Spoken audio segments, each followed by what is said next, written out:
The main kind of inspiration for my involvement in the arts was really the experience of my parents, who were immigrants. They'd come away from the war, from the terrible kind of strife and trauma of what had happened in Europe, continental Europe, and they became architects, and they were really dedicated to tomorrow, to try and find a future which transcended nationality, the enmities and the struggle against different borders, different ideologies, and they found that through culture. I went to two ordinary state schools, convents actually, both of them, but I think what made that exciting were the teachers, who of course typically are those key figures in your early life that can inspire you to take up a particular subject. We had an amazing art teacher called Miss Salmon, who really inspired us partly by her own personality, but also the amazing facilities, and she really was an inspiration. I went to a combined honours course at Exeter University where it was a combination of English and fine art, because I wasn't quite sure whether I was going to go into languages or into English or into making art. I clung to the idea that I would be an artist when I left university, and I got a job as a receptionist in a company called Petersburg Press. I was surrounded by this extraordinary art as I answered the phone, and then I'd go home and make my own work. And after about a year I had an epiphany where I realised I was really a bad artist, because I knew I wasn't ever going to be anything but mediocre, but I knew where I wanted to be, which is in the world of visual arts. I walked in at a place called the ICA, the Institute of Contemporary Arts, and I thought, this is somewhere I'd like to work, and I applied for a job as an administrative assistant. I was in general administration, and then something came up in the gallery office, and I went for it and I got it. I was very lucky then to have an extraordinary mentor called Sandy Nairn, who's now director of the National Portrait Gallery, and he kind of taught me everything I know.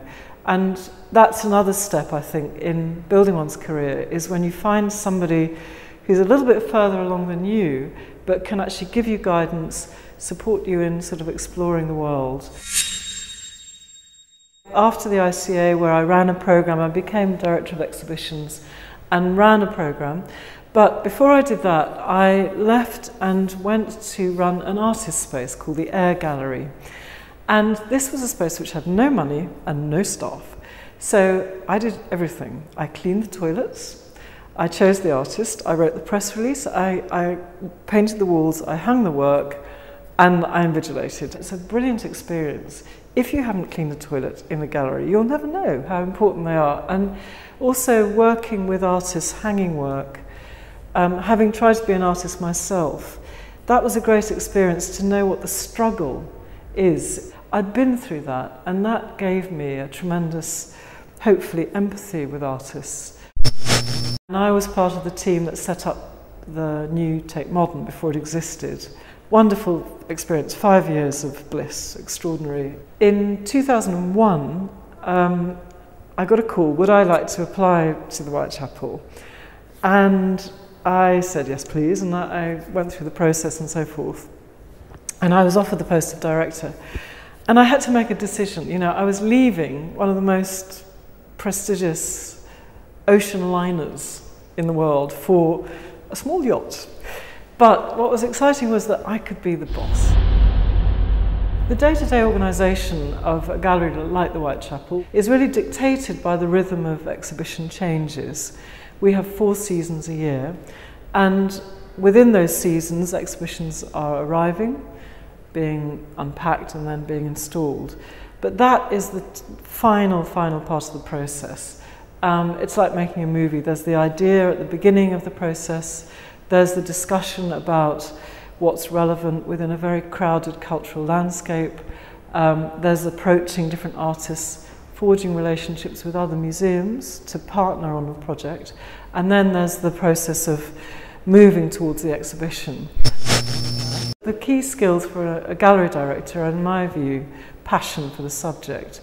And I think there's a book came out quite recently about, you know, expertise. Expertise is based on love, is the mantra. You've got to love what you do. You've got to have an absolute 100% knowledge of it, you've got to be completely immersed in it. It's a very, very competitive field. London particularly is a very crowded cultural landscape. You also have to make sure that the gallery is a great place to come.